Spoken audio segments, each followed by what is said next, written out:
Upgrading equipment is the most important part of progression in Clash of Clans, and it gets very expensive very fast. Let me start by showing you just how expensive it is to max out epic equipment. Let's focus on the hardest ore to get, Starry Ore. To upgrade an epic from level 1 to level 21, it costs 210 Starry Ore. To upgrade it just from level 21 to 27, it takes 270. Now why am I showing you this? Well, the devs are making a change to how hard mode affects equipment. As of right now, hard mode caps common equipment at level 15 and epics at level 21. Once the change goes live, equipment will no longer be capped. Instead, it will have its level reduced by 3 for commons and 6 for epics. If you don't understand what I mean, say you had an epic equipment at level 18 before. Well, under the old rules, it still would have been level 18 since it just caps them at level 21. Now, it would have 6 levels taken away and would only be a level 12 piece of equipment in hard mode. This change is solely to force competitive players to spend extra money to upgrade every single equipment to the max level to be able to compete. If this change is added before the World Championships at the end of October, that would be ridiculous. The reasoning they put as for why this change is happening is that they're looking to add hard mode or equipment level modifiers to other areas of the game, so they want to make sure every upgrade matters. I don't understand how that's a legitimate reason. Should Clash Royale change tournament standard to make it so that instead of capping cards at level 11, it actually just reduces everyone's card levels by 4 so every upgrade matters? They know that anyone playing in esports or in the future, these competitive modes with modifiers can just avoid the last 6 levels, which make them the most money since they're way more expensive than the first 21, and that is the sole reason that they're making this change. In theory, I do actually agree with this change. If the only thing affected by it would be stuff like CWL if they're adding modifiers there, or ranked mode when they add it, this change is good, because the whole reason that you upgrade your base and your equipment and spend money on the game is to get a boost and to be able to perform well in these modes. But the fact that the competitive esports side of the game is affected by this is so stupid. Clash of Clans is one of the hardest games to get into competitively, and it's not because the game is just so deep or too complex for new players to understand. The reason is because to play competitively, you already have to grind the game for multiple years to even upgrade your base to the max level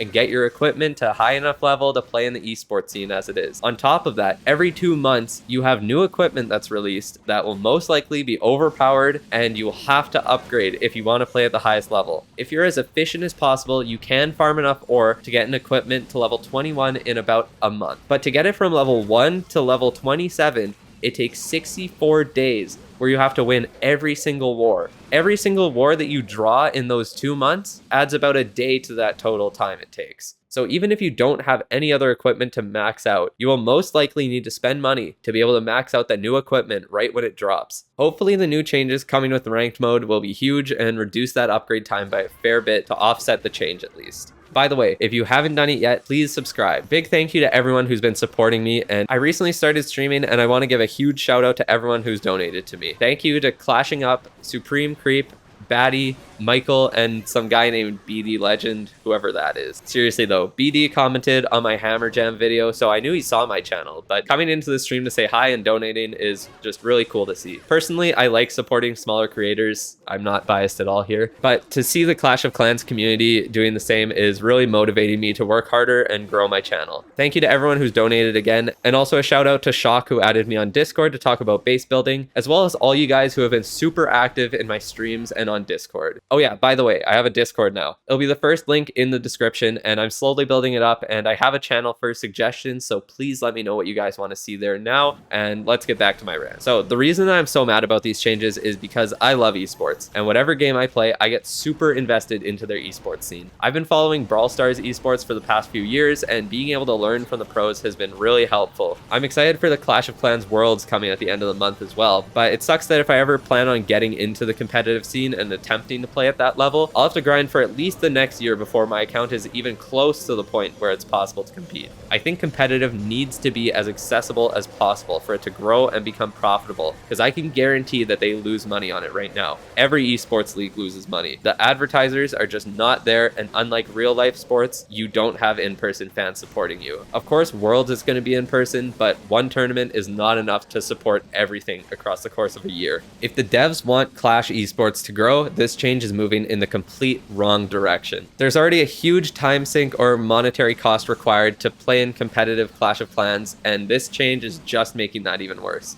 If they make some sort of competitive challenge like Brawl Stars, how they have championship challenges so players can participate in it even without actually maxing out their base, I think it would get a lot more people interested in the competitive scene. Now, while the effects on competitive is where my main issue lies, there is another thing I want to touch on. Changing equipment levels based on where you're playing will make interactions unnecessarily complicated. So let's say that in ranked it starts with no modifiers, then you push a bit higher and suddenly your equipment is now 6 levels lower. Well, now your fireball might not kill what it did before with an earthquake, and you need to bring another one. So you need to make sure to check what modifiers are at all times to make sure you don't accidentally bring an army that works in one mode but won't in another. It just causes inconsistencies and makes balancing the game even harder. If they start making things slightly different across a few ranks, then that will make having guides for armies need a bunch of caveats depending what your rank is. I don't think nerfing how much power the attacker has in certain modes is a good way to balance the game anyways. Why can't the game just be balanced so you don't need to cap equipment and add different modifiers for defenses and heroes based on what mode you're playing in? I just feel it's a really lazy way to balance the game. On the other hand, it does make it so players who aren't as tryhardy can still 3-star at the highest level while giving the more competitive players a challenge, which I do really like. If there was just a set normal mode and competitive mode, kind of like what we have now,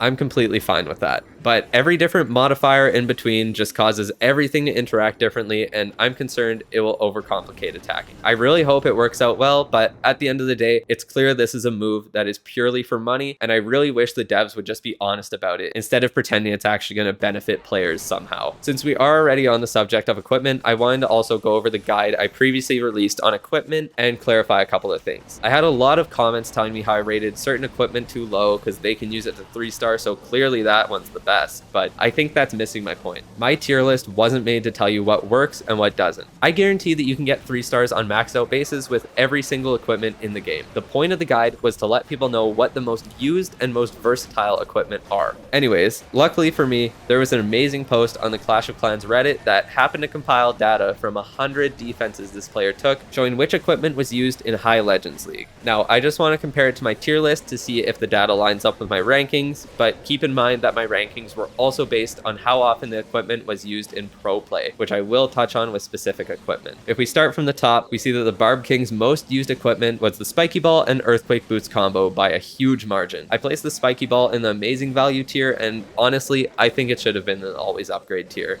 At that time, I just hadn't used it yet, and I had no clue how good it was. The Earthquake Boots I had in the doesn't require leveling tier, but honestly, the more I think about it, commons are so easy to upgrade, all of them should just be maxed out if you use them.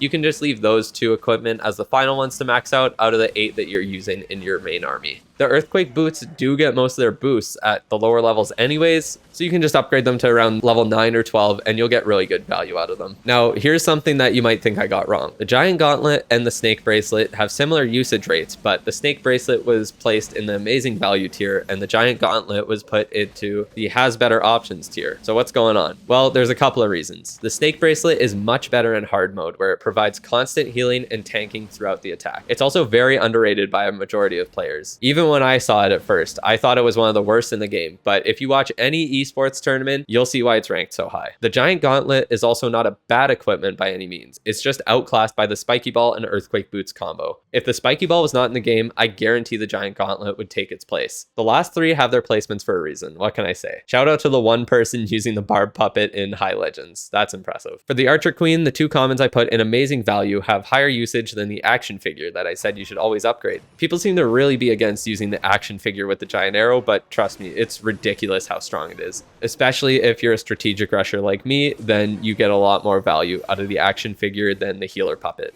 In competitive, you will also see the combo of the magic mirror and the action figure in almost every single ground attack, so keep that in mind for when hard mode is added to ranked right away. The other equipment matches my ranking. I just can't believe 2 people use the archer puppet, to be honest. Going on to the minion prints, unsurprisingly, the dark orb is used the most. In my opinion, it is the 2nd best equipment in the game, just behind the eternal tome. Remember to max it out since it gets its biggest stat boost at the higher levels. The henchman puppet is used around half of the time, but like I said, just leave it as the last equipment you upgrade from your main 8. The Dark Crown is arguably better than it, but since it's an epic, it costs way more to upgrade and it needs to be upgraded if you're using it. You also need your minion prints to be a high level, so for strategic rush players like me, just use the henchman puppet. The metal pants and noble iron are about where I'd expect. In hard mode, the metal pants are really good since heroes take a lot more damage, so you might want to use it if you plan on pushing ranked. The Warden's Eternal Tome is the best equipment in the game, so I'm not surprised that it's brought in most attacks. The Healing Tome could be dropped out of the always upgrade tier, as it definitely is interchangeable with the Rage Gem in most attacks. The Fireball is used less than you would expect for an equipment I said provides amazing value, and while I still stand by my placement, I will say that it is definitely an equipment that attacks are built around and not one that you just use to replace another equipment in a strategy.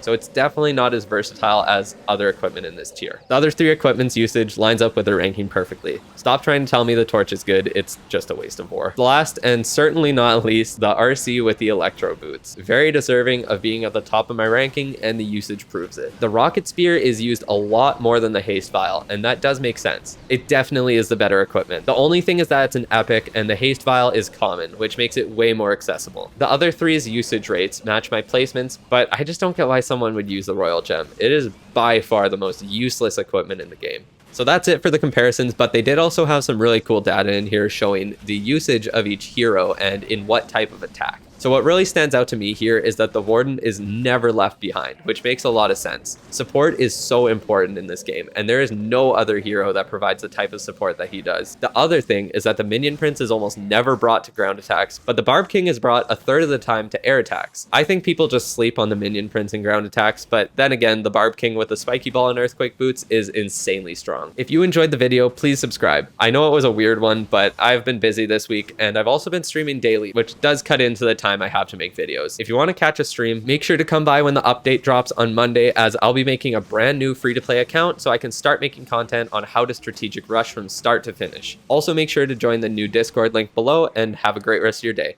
I'll see you later.